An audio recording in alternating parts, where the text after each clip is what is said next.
नमस्कार, आप देख रहे हैं दूरदर्शन किसान कार्यक्रम कृषि दर्शन में आप सभी का स्वागत है। मैं हूं ज्योत्सना टंडन। कृषि दर्शन एक ऐसा कार्यक्रम है जिसमें हम आपको कृषि जगत से जुड़ी तमाम जानकारियां देते हैं अपने 3 सेगमेंट्स के जरिए, जो कि हैं विज्ञान और किसान, कृषि स्टार्टअप और फार्मिंग इंडिया। इन तीनों ही सेगमेंट्स में होती हैं कुछ ऐसी बेहद खास जानकारियां जो कि आपके लिए काफी सहायक साबित हो सकती हैं। तो फिर आइए अपने आज के कृषि दर्शन कार्यक्रम की शुरुआत करते हैं।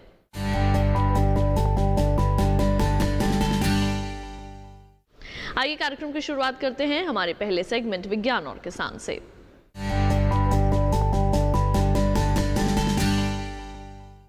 हमारे देश में मछली का सेवन बड़े शौक से किया जाता है। स्वाद और पौष्टिकता से भरपूर मछली के बने व्यंजनों को बड़े शौक से खाया जाता है। भारतीय अर्थव्यवस्था में भी इसका बहुत बड़ा योगदान है, लेकिन इसमें कई तरह की समस्याएं भी उत्पन्न होती हैं, जैसे कि बाजार में ताज़ा मछली को उपलब्ध करवाना। और इस समस्या को दूर किया है केंद्रीय मात्स्यिकी प्रौद्योगिकी संस्थान ने। यहाँ के वैज्ञानिकों ने ऐसा कियोस्क तैयार किया है जिससे कि मछली की ताजगी और गुणवत्ता दोनों ही बनी रहती हैं, और इसे नाम दिया है चिल फिश।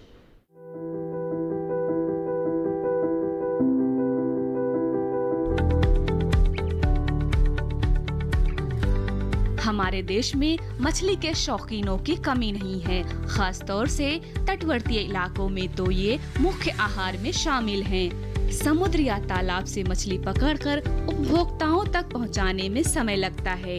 इतना समय कि मछली की क्वालिटी पर असर पड़ जाए, बल्कि कई बार तो बासीपन भी झलकने लगता है। मछली के शौकीन बासीपन को देखते ही नाक भौं सिकोड़ने लगते हैं। जाहिर है कि ऐसी मछली को बेचना अपने आप में मुश्किल काम है, और कई बार तो मछली बासी होकर खराब भी हो जाती है, जो मछली विक्रेता के आर्थिक नुकसान का बड़ा कारण है। चिलफिश विक्रेता और खरीदार दोनों का काम है। आसान भाषा में इसे मछलियों का फ्रिज भी कह सकते हैं। ये ऐसी मशीन है जो पकड़ने के बाद मछली की उम्र में 4-5 दिन का इजाफा कर देती है। इसका मतलब ये हुआ कि विक्रेता के पास अपना माल बेचने के लिए 4-5 दिन का अतिरिक्त समय मिल जाता है। चिलफिश दरअसल प्रशीतित यानी रेफ्रिजरेटर मछली बिक्री कियोस्क है। इसे खाद ग्रेडेड स्टेनलेस स्टील से तैयार किया जाता है। देखने में ये डीप फ्रीजर की तरह है, और इसे चलाने के लिए बिजली की जरूरत पड़ती है। 300 वाट क्षमता वाली प्रशीतन एकीकृत किया गया है। इसका मतलब ये हुआ इसके संचालन में बहुत ज्यादा ऊर्जा की जरूरत नहीं है। वैसे आप चाहें तो सोलर तंत्र से भी इसे चला सकते हैं, मर्जी आपकी। चिलफिश की लागत भी बहुत ज्यादा नहीं है। GST वगैरह सब मिलाकर महज 60,000 रुपए। मछली को ठंडा रखने के लिए इसमें 2 भाग बनाए गए हैं। एक हिस्सा ठंडे भंडारण का है और दूसरा विद्युत रोधित बर्फ का बक्सा। ठंडे भंडारण वाले हिस्से में 20 किलो मछली आ जाती है, जबकि बर्फ वाले बॉक्स की क्षमता 80 किलो है। इस तरह एक बार में इस कियोस्क में 100 किलो यानी 1 क्विंटल मछली समा सकती है। वैसे इसके और भी हिस्से हैं, जैसे हाथ से चलाने वाली डी स्केलिंग मशीन और वॉश बेसिन के साथ मछली ड्रेसिंग डेक। इसके अलावा ठोस और तरल कचरा जमा करने का भी इंतजाम इसमें किया गया है। कियोस्क के ऊपरी भाग में पारदर्शी पॉलीकार्बोनेट की शीट लगी है। उपभोक्ता इसमें मछली को आराम से देख सकते हैं। अनुभव बताता है कि प्रति इकाई सालाना खर्च 26,26,650 रुपए है, जबकि कमाई 30,87,000। इसका मतलब ये हुआ कि इस यूनिट को लगाने के बाद साल भर में 4,60,000 से भी ज्यादा का मुनाफा हो जाता है। वैज्ञानिकों का कहना है कि ये कियोस्क 2 साल में से भी कम समय में अपनी पूरी कीमत वसूल कर विक्रेता को दे देता है। ये मशीन पर्यावरण हितैषी भी है, कम प्रदूषण करती है और बेहतर तरीके से कचरे का निपटान भी। यही वजह है कि ये ग्रीन इंडिया और स्वच्छ भारत अभियान में मददगार है। मछली विक्रेताओं को इसकी जानकारी पहुंचाने के लिए वैज्ञानिकों ने जगह जगह प्रदर्शनी लगाई। इस तरह की प्रदर्शनी से प्रभावित होकर महिला मछुआरन सहायता सोसाइटी ने 20 कियोस्क के लिए समझौता विज्ञापन पर हस्ताक्षर किए। ये सोसाइटी केरल के मत्स्य विभाग के अंतर्गत काम करती है। इसके अलावा केरल और आंध्र प्रदेश के अलग अलग इलाकों में 11 फिश वेडिंग कियोस्क सफलतापूर्वक काम कर रही है। मछली बेचने वाले चाहे गांव में रहते हों या कस्बे में या फिर शहर में, यह मशीन सबके लिए बराबर रूप से फायदेमंद है। अगर आप मछली के शौकीन हैं और अच्छी क्वालिटी की ताजा मछली पसंद करते हैं तो चिल फिश से मछली खरीदें और चिल मारिए। तो अभी आपने देखा पहला सेगमेंट विज्ञान और किसान। इसके साथ ही कार्यक्रम कृषि दर्शन में वक्त हुआ है एक छोटे से ब्रेक का। जल्द लौटेंगे वापस, कहीं मत जाइए, देखते रहिए दूरदर्शन किसान।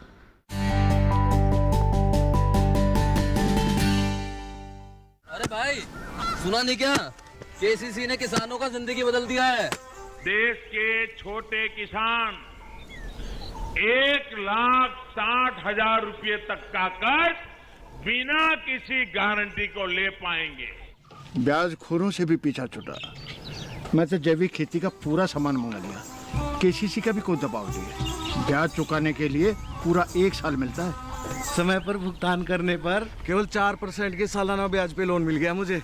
अपना आधार कार्ड, लेटेस्ट फोटो और जमीन के कागजात लेके अप्लाई करो बस। और नामांकन भरने के लिए जेब भी ढीली नहीं करनी पड़ी।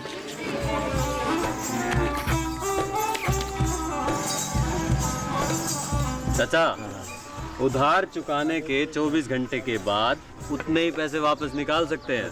केसीसी ने किसानों की जिंदगी वाकई बदल दी है। तो आप भी किसान क्रेडिट कार्ड अपनाएं और सहजता से ऋण पाएं।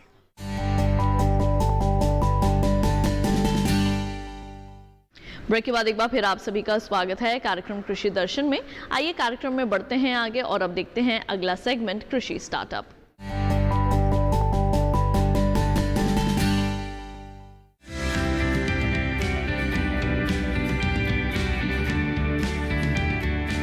देश के किसानों के लिए अपना जीवन सौंप देने का जज्बा हर किसी में नहीं होता, लेकिन किसान कैलाश चौधरी इसकी मिसाल हैं।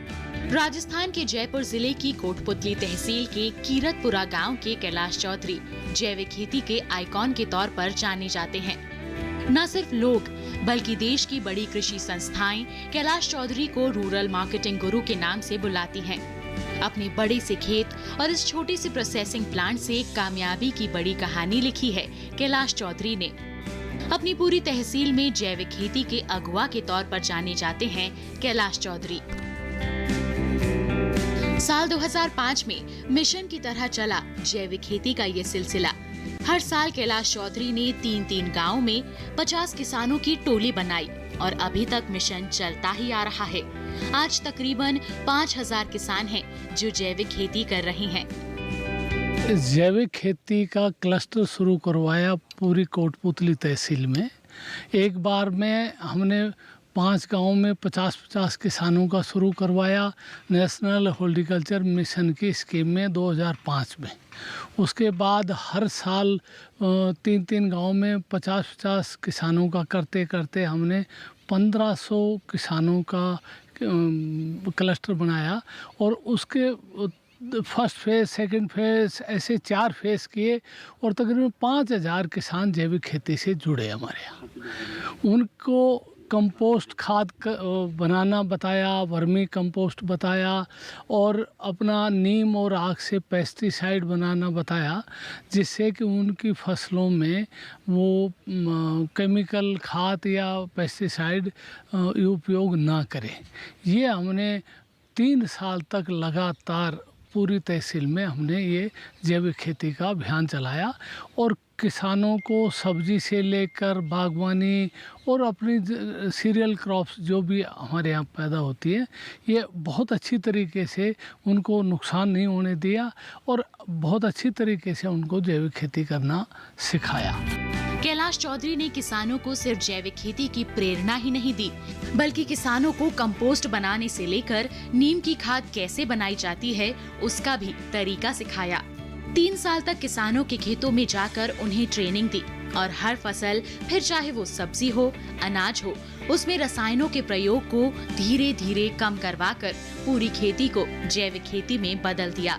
एक साधारण किसान के लिए अपनी फसल को जैविक बनाने में चुनौती तो थी, लेकिन कैलाश चौधरी को अपने आप पर भरोसा था।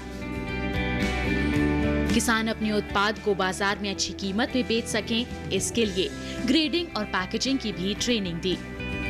जैविक खेती के उपरांत हमने उनको ग्रेडिंग, पैकिंग और मार्केटिंग सिखाई। हमारे यहाँ दो बड़े शहर हैं, गुड़गांव है, जयपुर है। तो हमने उन किसानों को समझाया कि भाई आप अपनी फसल का, सब्जी का जो भी आप पैदा करते हैं उसकी ग्रेडिंग करिए, छोटी पैकिंग करिए और आप अपना जैविक का उस पर लिखिए कि भाई ये हमने जैविक तरीके से पैदा किया है और उसका सर्टिफिकेट का नंबर डालिए, उसकी सारी चीज़ें उनको धीरे धीरे ट्रेंड किया। 3 साल बाद में वो आज अपना पड़ोस में अलवर है, जयपुर है, अपना गुड़गांव है, दिल्ली है, वहाँ कम से कम 30 से 35 ऐसे गाँव में सेंटर हो गए। किसान कैलाश चौधरी की मेहनत ने इलाके के तमाम किसानों के लिए समृद्धि के द्वार खोल दिए। आज यहाँ के किसान अलवर, जयपुर, गुड़गांव और यहाँ तक कि दिल्ली में अपने खेतों की जैविक फसल लेकर आते हैं और मोटा मुनाफा कमाते हैं। न सिर्फ फसल से फायदा हो रहा है, बल्कि उन किसानों ने इलाके में बेरोजगारी की समस्या को भी काफी हद तक कम कर दिया है। जो मार्केटिंग करके अपनी उपज का ज़्यादा मूल्य ले रहे हैं, उनको उनकी आमदनी करीब करीब पहले से दुगनी हो गई है। उनके हर घर में 1-1, 2-2, 3-3 खुद के बच्चों को रोज़गार मिल गया है, प्लस जो आसपास की महिलाएं हैं, विधवा हैं, बेरोजगार हैं, उनको काम मिल गया। किसान कैलाश चौधरी दरअसल नेशनल हॉर्टिकल्चर मिशन की स्टेट कमेटी के सदस्य रहे। इसी वजह से कैलाश चौधरी ने पूरे प्रदेश में इसे एक अभियान की तरह चलाया। शुरुआत 16 जिलों से हुई, फिर जिलों की संख्या बढ़कर 25 हुई और धीरे धीरे पूरे राजस्थान में जैविक खेती के इस मिशन ने रफ्तार पकड़ ली। मैं 2004-05 से नेशनल हॉर्टिकल्चर मिशन में स्टेट कमेटी में सदस्य रहा और हमने जैविक खेती बढ़ाने का पूरे प्रदेश में अभियान चलाया। और उस अभियान में हमने शुरुआत में 16 ज़िले थे, फिर 25 ज़िले हुए, फिर धीरे धीरे पूरा राजस्थान हो गया। उनमें हम हर ज़िले में 4-4 क्लस्टर सेलेक्ट करते थे, जिसमें 200 हेक्टेयर का एक ज़िले में एक बार में होता था। राजस्थान का आज हमारा खाद्यान्न, फल, सब्जियां, मसाले पूरी दुनिया में एक्सपोर्ट हो रहे हैं। साल 2004 में कैलाश चौधरी ने महिलाओं की समिति बनाई, जिसमें आज तकरीबन 45 महिलाएं सदस्य हैं। खूबसूरती इस बात की है कि जैविक कृषि महिला सहकारी समिति से जुड़ी हुई तमाम महिलाएं अपने खेतों में जो जैविक फसल उगाती हैं, उसे सीधे इस प्रोसेसिंग प्लांट में लाती हैं और फिर यहाँ से ग्रेडिंग और पैकेजिंग होकर वो देश के दूसरे शहरों के बाजार तक पहुँच जाती है। इसमें इस गूदे को इस पैकेट में भरते हैं और फिर ये हाइड्रोलिक से दबाते हैं तो इधर से जूस आ जाता है और उस जूस को हम फिल्टर करके हल्का गर्म करके उसका पीएच वगैरह मेंटेन करके और उसको एयर टाइट ड्रम में स्टोर करते हैं। कैलाश चौधरी का मानना है कि सफलता का कोई शॉर्टकट नहीं है। मेहनत तो करनी होगी, लेकिन मेहनत सही दिशा में हो तो फिर सफलता ज्यादा दिनों तक इंतजार नहीं करवाती। देश के किसानों और युवाओं को कैलाश चौधरी यही संदेश देते हैं कि कड़ी मेहनत और लगन के साथ पूरी तत्परता से अगर किसी भी मिशन में जुटा जाए तो कामयाबी कदम चूमती ही है। कैलाश चौधरी चाहते हैं कि देश का हर किसान अपने पैरों पर मजबूती से खड़ा हो। उनकी यही सोच उन्हें दूसरों से अलग करती है और एक महानायक बनाती है। जैविक खेती के लिए कैलाश चौधरी ने जिस अभियान को छेड़ा और सफलता के साथ एक मुकाम तक पहुंचाया, उससे कैलाश चौधरी जैविक खेती में एक आइकॉन के तौर पर जाने और पहचाने जाते हैं।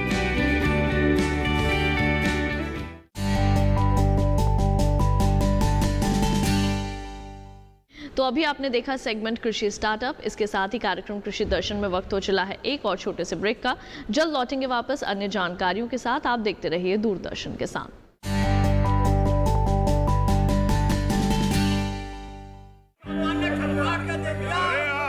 सारी फसल अच्छी होगी भाई।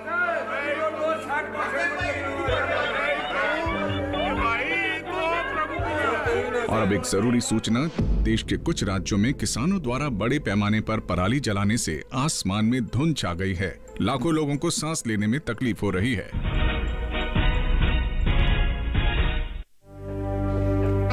हर साल हम अपने ही घर फूकते हैं और तमाशे बनते हैं। ना, मैं ना मानता। ये काम तो बरसों से होता आ रहा है, अब ऐसा क्या नया आ गया? ये देख लो हमारे रतन काका, पिछले साल की पराली जलाने से जो इनकी खांसी उठी थी, ये अब तक चल रही है। और तो और हमारे सोना उगलने वाली धरती भी बंजर पड़ रही है। बेटा, तुम्हारी बात मान भी ले, पर एक बात बताओ कि पराली को ठिकाने लगाने में भी तो लागत आती है, और ये आग जलाने से ये काम आसानी से हो जाता है। काका ये बात ना रही, हम कह रहे हैं। देखो मेरे पास कुछ मशीनों की तस्वीरें भी हैं, मैं तुम्हें दिखाता हूं। ये देखो, ये है हैप्पी सीडर, ये है मल्चर, ये है जीरो टिल ड्रिल, ये है स्ट्रॉ चॉपर, ये है रिवर्सिबल मोल्ड बोर्ड प्लॉ, और ये है रोटावेटर। ये सारी मशीनें अब 50% अनुदान पे मिल रही है, और तो और कस्टम हायरिंग केंद्र लगाने पर सरकार से 80% का अनुदान भी मिलेगा। और ये संकल्प हमारे प्रधानमंत्री जी का है कि अब पराली कोई न जलाए और आधुनिक मशीनों का इस्तेमाल कर पराली खेत में मिलाएं और मिट्टी की गुणवत्ता को बढ़ाए।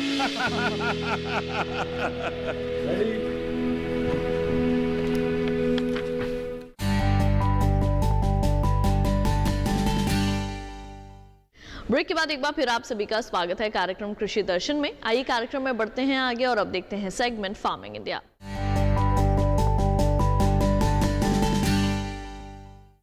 किसान भाइयों बहनों, अपने फार्मिंग इंडिया सेगमेंट में आइए आज आपको ले चलते हैं अनंतपुर, जहां पर किसान रेल का उद्घाटन किया गया है। दिखाते हैं इस पर आपको एक खास रिपोर्ट।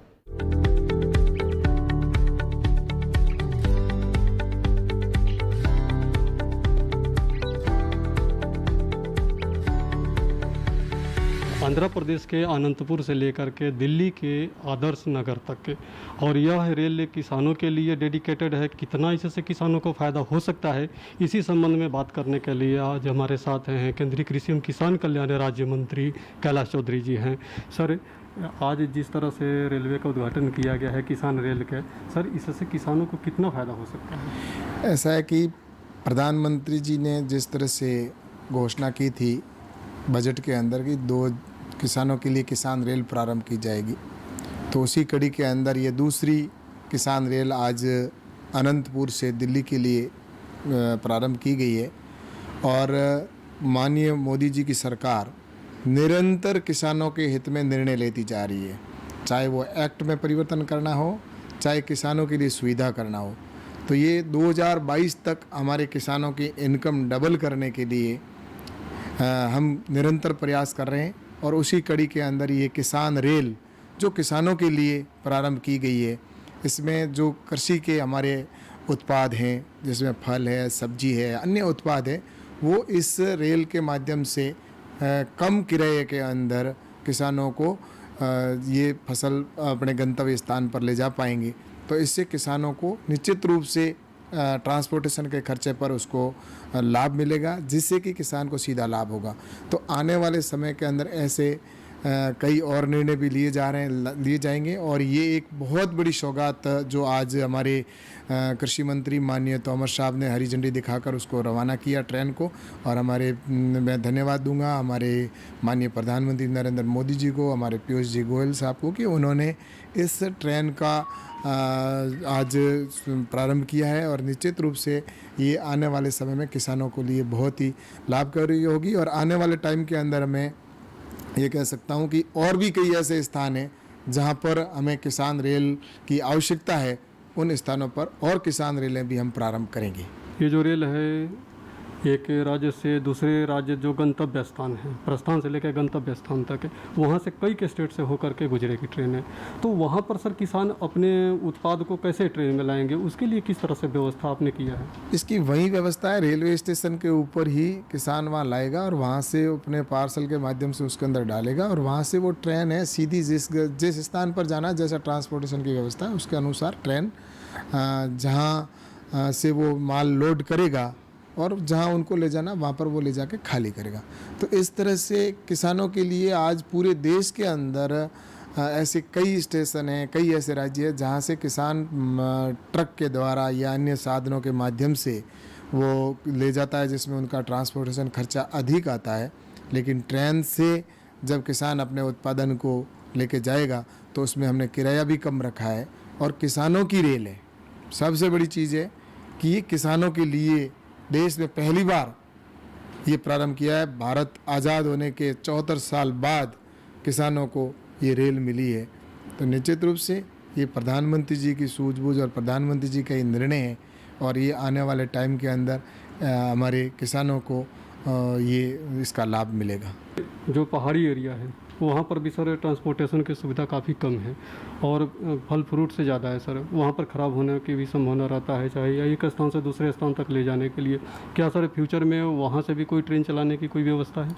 ऐसा है कि जो नॉर्थ ईस्ट के क्षेत्र हैं और वहाँ जो हिली स्टेशन है क्षेत्र हैं, तो वहाँ से लाने के लिए जहाँ ट्रेन पहुँचेगी वहाँ ट्रेन से भी होगा, और जहाँ एयर से होगा तो वहाँ से किसानों के लिए किसान एयर के माध्यम से हम वो फ्लाइट भी चलाएंगे, तो उससे भी किसान उस उत्पादन को पहुँचेंगे। तो मैंने कहा ना कि प्रधानमंत्री माननीय नरेंद्र मोदी जी के नेतृत्व में ये सरकार, चाहे APMC एक्ट के अंदर सुधार करना हो, किसान एक देश एक बाज़ार करना हो, चाहे कॉन्ट्रैक्ट फार्मिंग हो, तो ऐसे कई फैसले हुए हैं। और कोविड के समय के अंदर किसानों को सही समय पर सही फसल का कटना हुआ हो, या आत्मनिर्भर भारत की योजना के तहत आज 1 लाख करोड़ रुपए एग्रीकल्चर इंफ्रास्ट्रक्चर के ऊपर खर्च होगा। किसान स्वयं फूड प्रोसेसिंग यूनिट लगाएगा, खुद प्रोसेसिंग करके और एक्सपोर्ट भी करेगा। जहां उसको बेचे अच्छी रेट मिलेगी वहां पर वो किसी भी राज्य के अंदर बेच पाएगा। पहली बार किसान आज़ाद हुआ है कि अपनी मंडी से बाहर भी अब किसान अपने उत्पादन को बेच सकता है। तो कुल मिलाकर मेरा ये कहना है कि हमें किसानों को वो हर सारी सुविधाएं देंगे, चाहे उसके लिए हमारे को ट्रेन चलानी होगी तो हम ट्रेन उस स्थान से चलाएंगे, और जहां आवश्यकता अगर फ्लाइट की आवश्यकता होगी तो वहां पर हम फ्लाइट से भी किसानों को सुविधा देंगे। ये किसानों के लिए आने वाले समय के अंदर सुविधा के साथ में लाभकारी भी होगा और किसानों की इनकम भी बढ़ेगी। मंडी कानून में जिस तरह से सर संशोधन किया गया है जिससे किसानों को काफ़ी फ़ायदा होगा, ये दोहरी सर किसान रेल जो चला करके फ़ायदा हो रहा है, क्या एक दूसरे के पूरक इसको माना जाए सर? हाँ, ये निश्चित रूप से कि पहले किसान अपनी मंडी में ही बेच सकता था, तो मंडी के अंदर उत्पादन बेचता था, तो उससे अब वो मंडी से बाहर बेचेगा। अगर किसी दूसरे राज्य के अंदर भी बेचेगा तो उसके लिए भी ये सुविधा हो जाएगी, उसको कम किराए के अंदर होगा। और दूसरा, ऐसे फल है, सब्जी है जो दूसरे एक स्थान से दूसरे स्थान पर ले जाते हैं, तो उसके अंदर भी ख़राब नहीं हो, इसके लिए वहाँ उसके बाकायदा पूरी ट्रेन एयर कंडीशन है, तो उसकी वजह से वो ख़राब भी नहीं होंगी। ये सारी सुविधाएं की गई। ट्रेन के अंदर भी हमने सुविधाएं दी है कि हमारा किसान का उत्पादन ख़राब भी नहीं हो। जिस तरह से कोल्ड स्टोरेज के अंदर जैसी व्यवस्था होती है वैसी ही व्यवस्था सारी उस ट्रेन के अंदर भी हमने की है। तो इसलिए किसानों के लिए मैंने कहा ना, सुविधा भी है और इससे किसानों को लाभ भी होगा।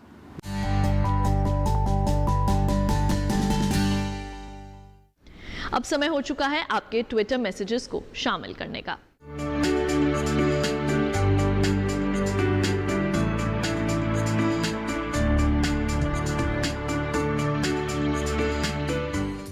किसानों की सुविधा के लिए किसान ऐप भी शुरू की गई है। आइए दिखाते हैं किस तरह से आप इस ऐप का इस्तेमाल करके खेती किसानी से संबंधित जानकारियां प्राप्त कर सकते हैं।